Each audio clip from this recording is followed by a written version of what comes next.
एक तरफ कंदहार की सड़कों पर अमेरिका के छोड़े हुए जंगी साजो सामान के साथ तालिबान गर्व से मार्च कर रहे हैं, तो दूसरी तरफ उसी का गुरूर अफगानिस्तान के अजेय प्रांत पंजशीर में अहमद मसूद के लड़ाके पहाड़ों पर रगड़ रहे हैं। नॉर्दर्न अलायंस के लड़ाकों का अंदाज ऐसा है जिसे देखकर तालिबान अमेरिकी सैनिकों की विदाई के बाद हुई आतिशबाजी को भी भूल जाए।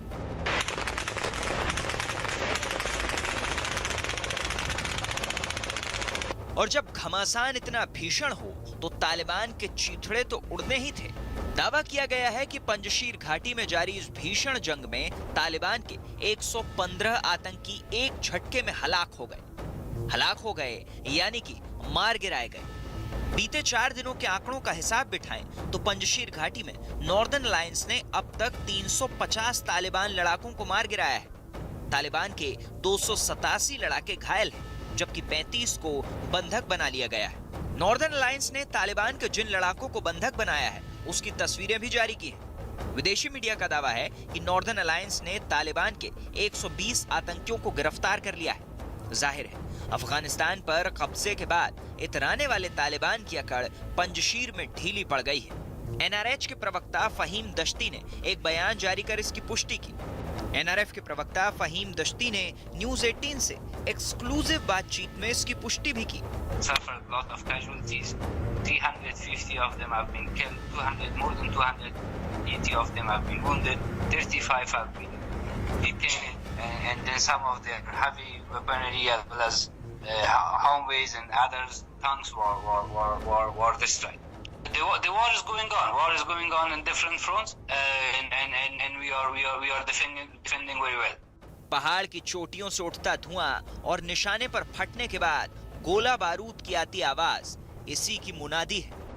नॉर्दर्न अलायंस और तालिबान दोनों ही ये दावा कर रहे हैं कि वो शांति चाहते हैं और बातचीत के जरिए ही मुद्दे को सुलझाना चाहते हैं, लेकिन नॉर्दर्न अलायंस को पंजशीर इलाके में तालिबान का वो शासन मंजूर नहीं है। नॉर्दर्न अलायंस चाहता है कि पंजशीर में एक लोकतांत्रिक व्यवस्था हो, लेकिन तालिबान ऐसा होने नहीं दे रहा है और विवाद की स्थिति में तालिबान के खिलाफ पंजशीर में नॉर्दर्न अलायंस के लड़ाके अपनी जान की बाजी तक लगाने को तैयार हैं। तालिबान और पंजशीर के विद्रोहियों के बीच में पिछले कई दिनों से भीषण वार पलटवार जारी है। पंजशीर घाटी एकमात्र जगह है जहां पर अभी विद्रोहियों का कब्जा है। तालिबान का दावा है कि उसने पंजशीर को घेर लिया है और विद्रोह को दबा दिया गया है, लेकिन जमीनी हकीकत इससे उलट है। तालिबानी हमले लगातार नाकाम हो रहे हैं। पंजशीर प्रांत ने ट्वीट कर दावा किया कि बीती रात खावक जिले और गुलबहर में तालिबान ने हमला किया, जिसमें उन्हें धूल चटा दी गई। यही नहीं, अंद्राब घाटी में भी नॉर्दर्न अलायंस ने तालिबान को जबरदस्त नुकसान पहुंचाते हुए पीछे हटने को मजबूर कर दिया।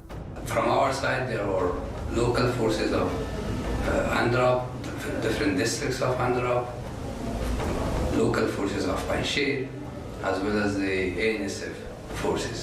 They have defended very well. They have defeated Taliban on that front. Taliban have lost 40 of their personnel, another 35 of them were wounded. Panjshir के नेता ये समझ चुके हैं कि आने वाले दिनों में अलग अलग फ्रंट पर जंग बढ़ेगी। जंग की आहट को पाकर सालेह और मसूद के लड़ाकों ने पहले ही तैयारी शुरू कर दी थी, जिसकी तस्वीरें कई बार सामने आई। अब एक और नई तस्वीर सामने आई है, जिसमें नॉर्दर्न अलायंस की तैयारियों का पता चलता है। बताया गया कि विद्रोहियों ने पंजशीर घाटी के अंदर एक पूरे स्टेडियम को गोला बारूद से भर दिया है। उनके पास अमेरिकी हथियारों से लैस तालिबानी आतंकियों के हमले का जवाब देने के लिए 2 हेलीकॉप्टर भी हैं। यही नहीं, घाटी के चारों ओर मशीन गन से किलेबंदी की गई है। पंजशीर में तैनात अहमद मसूद का एनआरएफ यानी कि नेशनल रेजिस्टेंट फ्रंट तालिबान के सामने दीवार बनकर खड़ा है। कहा जा रहा है कि इस फ्रंट के लड़ाकों के पास machine gun, assault rifle, rocket से दागे जाने वाले ग्रेनेड और एक दूसरे से बात करने के लिए वॉकी टॉकी सेट भी है। इन जवानों ने तालिबान को रोकने के लिए पंजशीर की पहाड़ियों पर चौकियां भी बनाई हैं और वहीं से वो नीचे से आ रहे तालिबान को पटखनी दे रहे हैं, यानी तालिबान के दांत खट्टे करने और घुटने टेकने को मजबूर करने के सालेह की सेना के दावे हवाई नहीं है। कई टैंक, हमें टैंक, उसका गाड़ी, जो इस तरह हथियार बहुत नॉर्दर्न अलायंस के हाथ में आया। नॉर्दर्न अलायंस जो पुराना दौर से जो नॉर्दर्न अलायंस था, मिसाइल था, राकेटें था, सब एक्टिव हुआ है। अभी मैं सोचता हूँ कि तालिबान के लिए पंजशीर के साथ, नॉर्दर्न अलायंस के साथ मुकाबला करना बहुत मुश्किल है।